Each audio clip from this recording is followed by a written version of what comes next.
Fun fact, did you guys know the term incel was actually coined by a female? Her name is Elana, and her original definition of the word incel was anybody of any gender who was lonely, never had sex, or who hadn't been in a relationship in a long time. The word incel has been thrown around so much in modern day culture, and it's a common label placed specifically on males, usually to insult them, especially online. I'm looking at you, Reddit.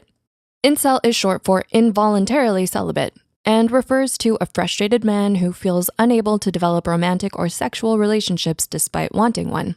A femcel is essentially the same thing, except it refers to women, who often express feeling undesirable and rejected.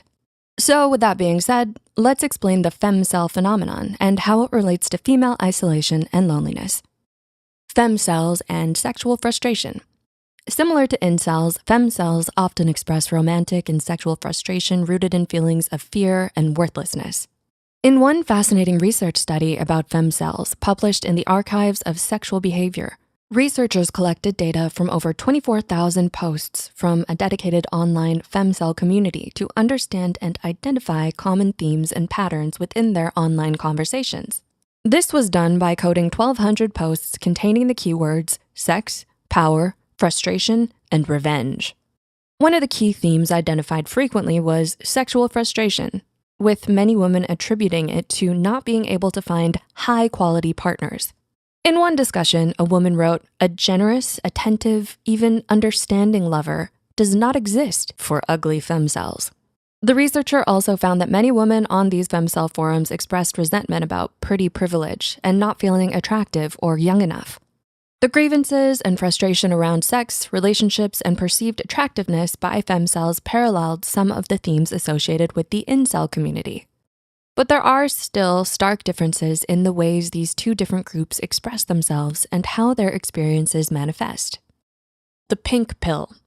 Similar to what's referred to as the red pill within male culture, the pink pill refers to a belief system that claims to reveal the harsh truths about gender dynamics, dating, and society, which are believed to be intentionally hidden or denied by mainstream culture. The pink pill philosophy claims that women who are considered undesirable or even ugly are victims of deeply ingrained societal beauty standards and need to recognize and accept this rather than comfort and delude oneself. Beauty standards placed on women perpetuate feelings of loneliness and exclusion, and many in the femcel community feel that it limits their options in the dating pool. While men might be judged by things like height, income, and social status, women who identify as femcels often express feeling judged by their weight, makeup, style, and of course, their age. It's important to remember that toxic beauty standards aren't reflective of the person, but of society as a whole. It's the unfortunate reality that many women face, and it's a driving force behind why they may choose to identify as a femcel when they feel they don't fit into these standards. Sad girl core and mental health. There's a common theme around the discourse on femcel culture, which is a general disappointment around men, love, and relationships, and feeling misunderstood and overlooked as a whole. In an academic article published by the European Journal of Cultural Studies, the authors explain that the term femcel within contemporary social media platforms and internet culture is articulated to express an identity into the world, often a romanticized notion of being lonely, pathetic, or toxic towards relationships in some way. Even though male incel culture often claims that women yield an infinite degree of sexual power and access, femcels argue that they're constrained by societal standards of beauty and femininity that can manifest into mental health issues such as depression and social anxiety. Unfortunately, femcel culture parallels the same bleak sentiments and toxic internet culture as its male incel counterparts, and femcel spaces can become echo chambers that reinforce pessimism, black and white thinking, or fatalism about relationships.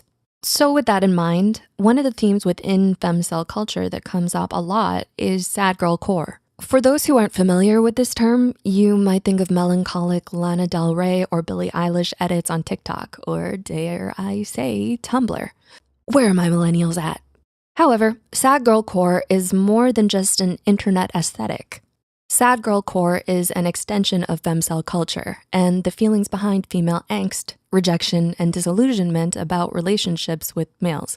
Those who identify as femcells express their mental health issues and deep-seated resentment around sex and relationships in the content we see online, but it's often displaced, as this content always tends to solely blame men and society for all of their problems, similar to male incel culture. And it's toxic when both femcells and incels engage in this behavior.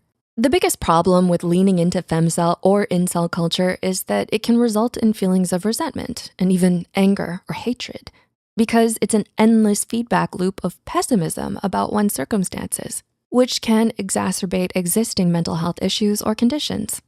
So, what do you guys think of this topic? We'd love to hear your thoughts, opinions, and lived experiences in the comment section. As always, have a wonderful day.